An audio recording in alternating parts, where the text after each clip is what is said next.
Hello students, today I am to take a very important class on non-finite verb. Non-finite verb is a very important topic of grammar और जहाँ तक हम लोगों की बात है, हम लोग इंग्लिश के एक फॉरेन लर्नर्स बोले जाते हैं. If we want to speak English correctly or write English correctly, we have to learn grammar. Our concept of grammar should be very clear. Today we are to do something on non-finite verbs. Generally जब हम verb की बात करते हैं तो verb के two parts होते हैं. जनरल वे में verb को हम दो पार्ट में बांटते हैं, एक main verb and the second one is helping verb. Helping verb को हम ऑक्सिलरी वर्ब भी बोलते हैं. But today we are not to discuss much about verbs, rather we are to discuss non finite verbs. Verb की हम दो part में आज डिवाइड करेंगे. एक हो जाता है finite verb. Finite verb. Second one is non-finite verb. Non-finite verb. Finite verb के बारे में थोड़ी हम जानना चाहेंगे एग्जाम्पल से कि क्या डिफरेंस है बिटवीन दीज टू.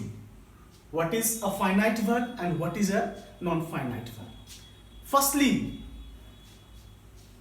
मैं आप लोगों को कुछ एग्जाम्पल्स दे करके सेंटेंसेस को दूंगा और उस सेंटेंसेस के थ्रू आपका कॉन्सेप्ट हम क्लियर करना चाहेंगे. Listen firstly see the sentence.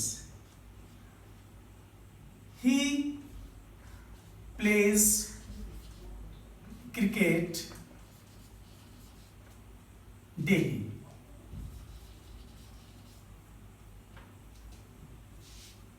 They play cricket daily. Now see, he loves to play cricket daily.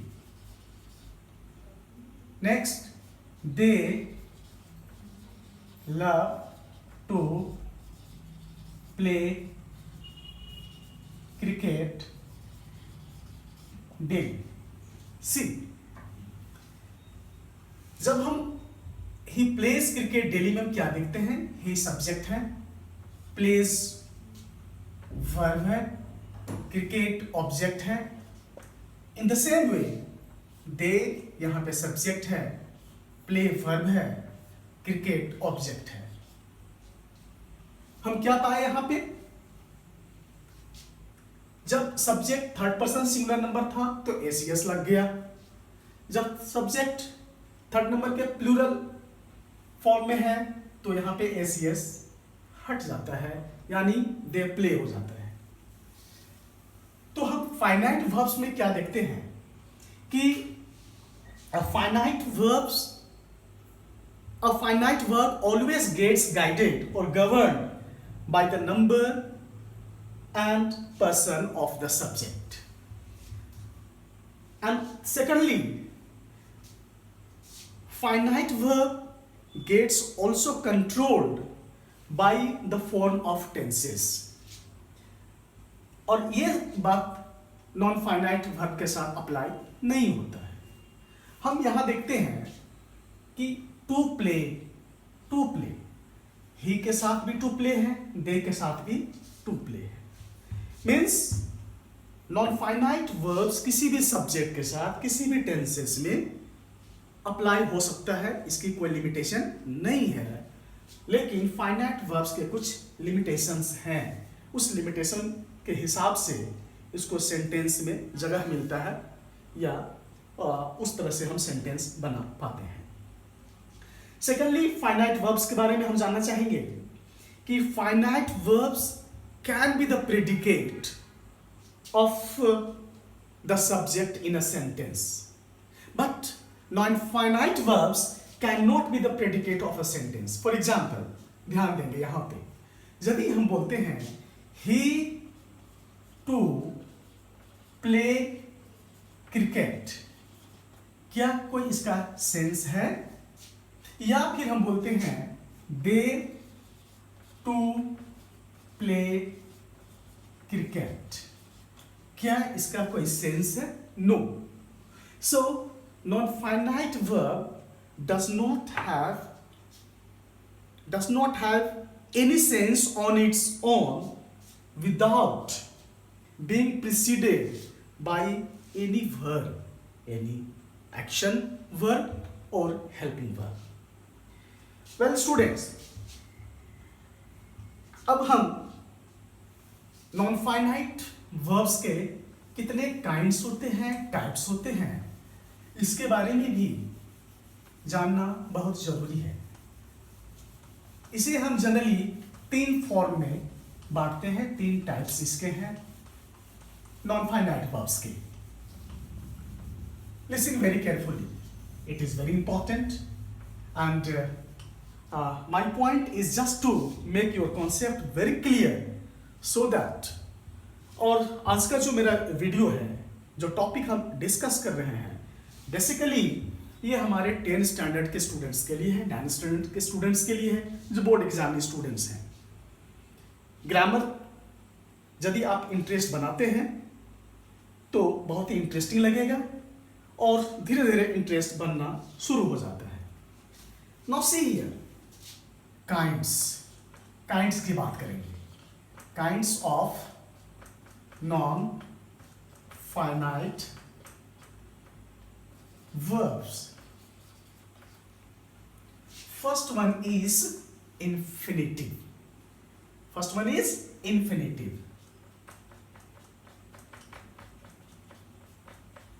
Okay. Second one is gerund. Okay. Third one is participle.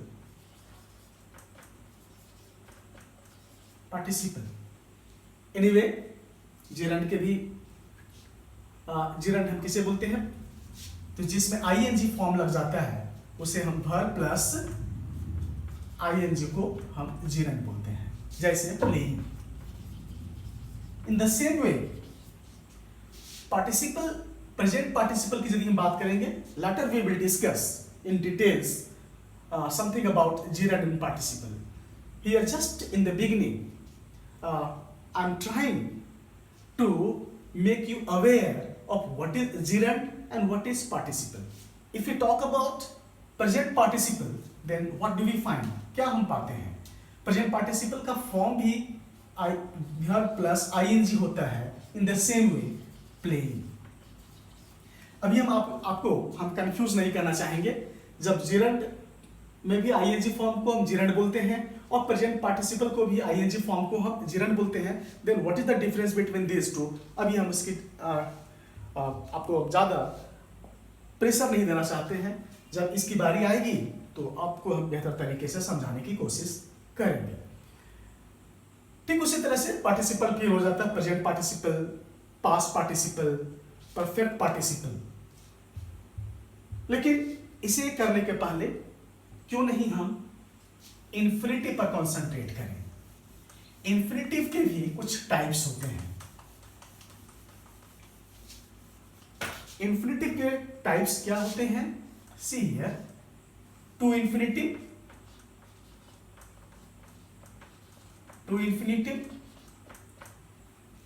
And bare infinitive.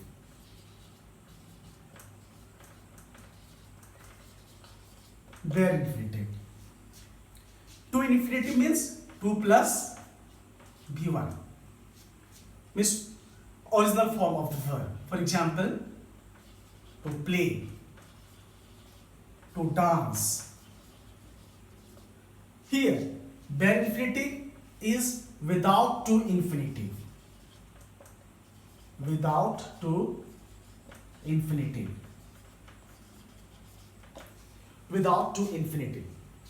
Without to infinitive में हम क्या पाएंगे कि कुछ verbs ऐसे हैं, कुछ usage English में ऐसे हैं कि जहां इंफिनिटिव है पर टू इज साइलेंट, टू वहां पे नहीं है, मीनिंग उसकी आ रही है लेकिन वेर इंफिनिटिव का यूज होता है। कुछ वर्ब्स ऐसे हैं जिसे हम वेर इंफिनिटिव के रूप में यूज हम करते हैं। For example bid, dare, need, hear, watch, write, let, make, etcetera etcetera. For example जब भी हम बोलते हैं let me go, let him do, let him do, do के पहले टू नहीं है, बेयर है, विदाउट टू इंफिनिटिव माना जाता है। इन द सेम वे हम यदि बोलते हैं ही मेड मी लॉफ, यदि हम बोलते हैं ही मेड मी लॉफ, इसके हिंदी क्या होगा? उसने मुझे हंसाया, उसने मुझे हंसाया। यहां पे लॉफ के पहले टू नहीं है, लेकिन इसी को यदि हम पैसिव फॉर्म में, पैसिव वॉइस में चेंज करेंगे तो क्या हो जाएगा? I was made to laugh by him. See here to has come here, यहां पे टू चला आया, लेकिन यहां I was made to laugh by him means क्या हुआ? मैं उसके द्वारा हंसाया गया। यहां पे क्या है? इंफिनिटिव में to, generally two plus V1 को हम हिंदी बोलने वाले क्षेत्र के हैं तो हमें जनरली क्या होता है ना, टू प्ले मीन्स खेलना, टू डांस मीन्स नाचना, टू सिंग मीन्स गाना, टू कम मीन्स आना, टू गो मीन्स जाना, कुछ इस तरह का होता है। अब हम आते हैं आगे चल करके कि इसकी यूसेज क्या क्या है और किस तरह हम यूज करते हैं। बेनिफिटिव का एग्जांपल हम देख लिए और इसकी बाद में भी हम डिस्कस कर लेंगे। यदि आप चलिए एक दो सेंटेंसेस और इसके बारे में हम देख लेते हैं, बेनिफिटिव का इस्तेमाल कैसे होता है। Later we will discuss something more and more. See, हम यदि बोलते हैं I bid him quit the job. Quit is a verb, छोड़ने के लिए, यहां पर to silent है। In the same way हम बोलते हैं he need not worry. He need not worry, Hindi में इसे हम क्या बोलते हैं? उसे चिंता करने की जरूरत नहीं है। नीड यहाँ पे मॉडल्स कहलाता है, मॉडल ऑक्सिलरी वर्ब्स है। अब यहाँ पे मॉडल ऑक्सिलरी वर्ब्स की जब टॉपिक आएगा तब हम उसके बारे में ज्यादा डिस्कस करेंगे। नेक्स्ट आप बोल सकते हैं how dare you speak so before me, आपने मेरे सामने ऐसा बोलने का साहस कैसे किया? How dare you speak, see here to is again silent here, to is there but in the silent form. Next he makes him cry, he makes him cry, again इसको पैसिव वॉइस बनाएंगे तो हो जाएगा he is made to cry by him. Anyway, अब आइए हम देखते हैं more kinds of infinitive. More kinds of infinitive. So more kinds.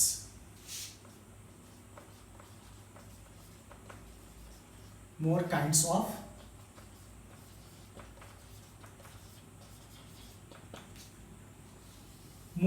of infinitive. 2 plus infinitive, it is very simple. Generally, this is general and we often use this.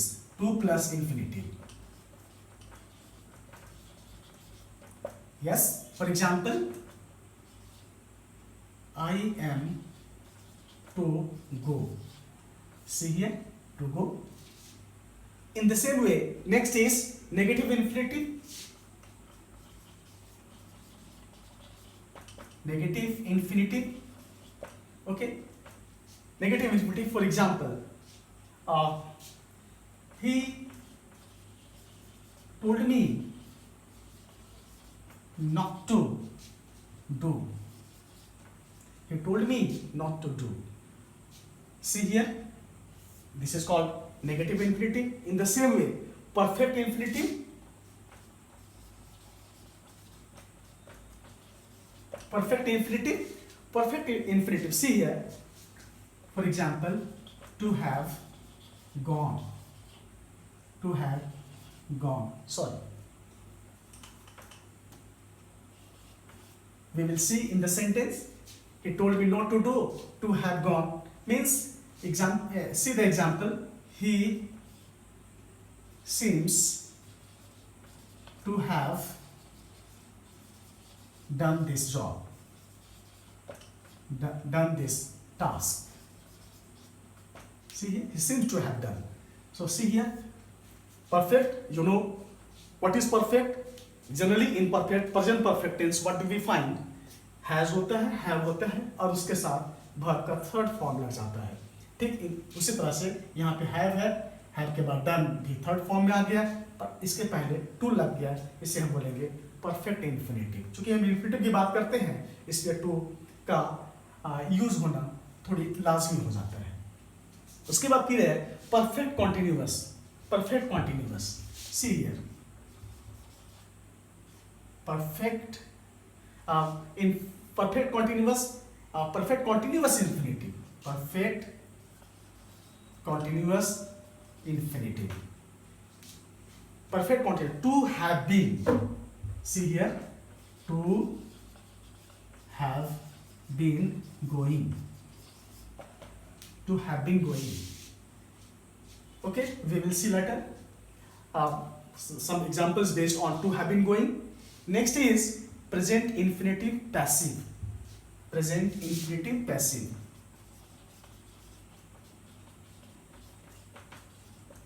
Infinitive passive. इसके just पहले एक हम example आपको दिए थे. He made me cry. He made me cry. I was made to cry by him. So that is called present infinitive, but in the passive form. अब हम uses देखेंगे, uses of infinitive. Alright? हम समझते हैं कि आपका concept धीरे धीरे कुछ क्लियर हो रहा होगा नॉन फाइनाइट वर्ब्स के बारे में. Non-finite verbs का सेंटेंसेस में काफी यूज होता है.